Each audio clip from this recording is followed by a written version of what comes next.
रायगड जिल्ह्याचे मुख्यालय असलेल्या अलिबाग जिल्हा शासकीय रुग्णालयात पिण्याच्या पाण्याच्या फिल्टरमध्ये माती आणि अळ्या आढळल्याने रुग्णाच्या आणि नातेवाईकांच्या आरोग्याला धोका निर्माण झाला।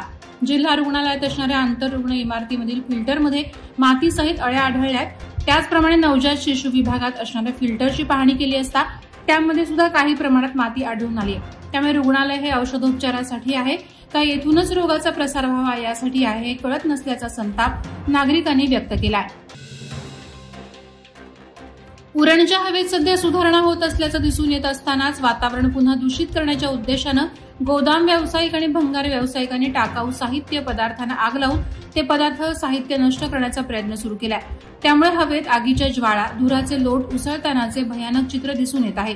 उरणचे तहसीलदार डॉ. उद्धव कदम, प्रदूषण नियंत्रण मंडळाच्या अधिकाऱ्यांनी अशा गोदाम व्यावसायिक आणि भंगार व्यावसायिकांवर कठोर कारवाई करण्यासाठी पुढाकार घ्यावा अशी मागणी उरणकर नागरिक करत आहेत। बांधकाम व्यावसायिकांकडून खंडणी उकळणाऱ्या भामट्यास रबाळे पोलिसांनी गजाआड केले। त्रिभुवनदास ठाकूर असं खंडणीखोराचं नाव असून तो भाजपाचा दिघा मंडळ अध्यक्ष असल्याची प्राथमिक माहिती मिळते।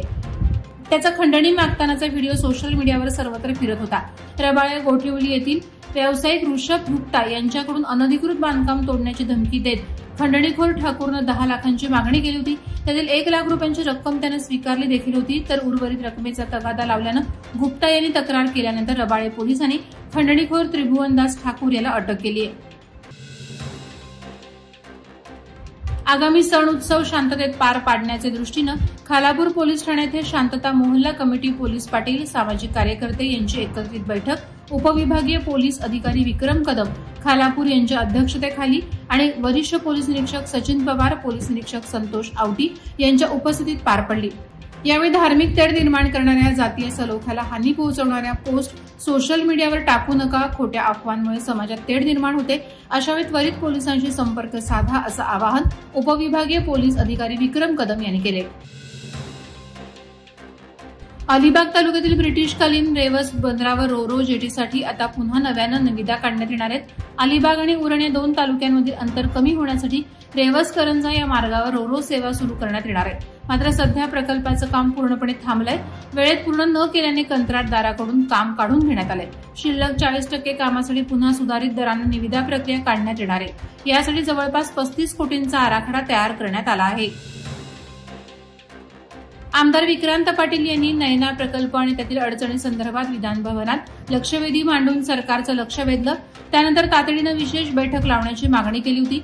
त्यानुसार पनवेल, उरणमधील ग्रामस्थ आणि शेतकऱ्यांचे गंभीर प्रश्न घेऊन नगरविकास राज्यमंत्री माधुरी मिसाळ यांच्या प्रमुख उपस्थितीत महत्वपूर्ण बैठक सिडको निर्मल भवन मुंबई येथे संपन्न झाली।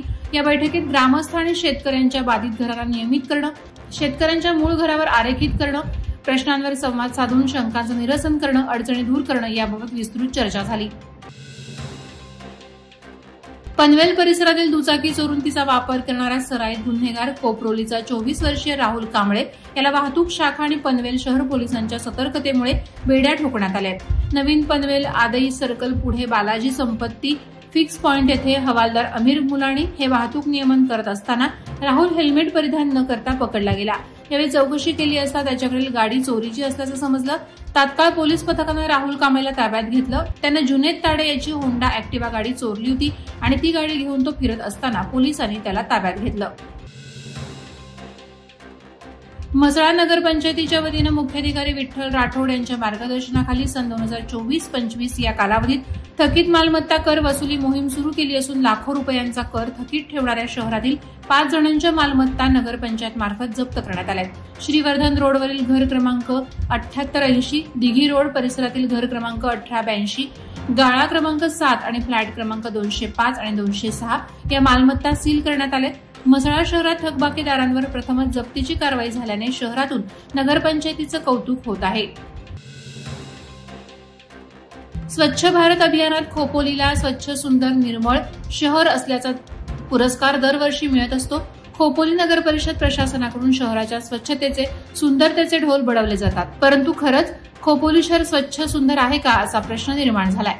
खोपोली नगर परिषद हद्दीतील डीपी रोड, उदय विहार, चिंचवली, शेकीन, लवजी आदी भागात उभारण्यात आलेले गृहप्रकल्प सांडपाण्याची खरंच व्यवस्था करीत आहेत का? आज या भागात रस्त्यावर, शेतात, मोकळ्या प्लॉटमध्ये सांडपाणी साचल्याचं दिसून येत आहे. काही ठिकाणी तर अस्वच्छ सांडपाणी सरळ सरळ पाताळगंगा नदीत सोडण्यात आलं आहे. वादळवारा लाईव्हसाठी न्यूज ब्युरो, रायगड.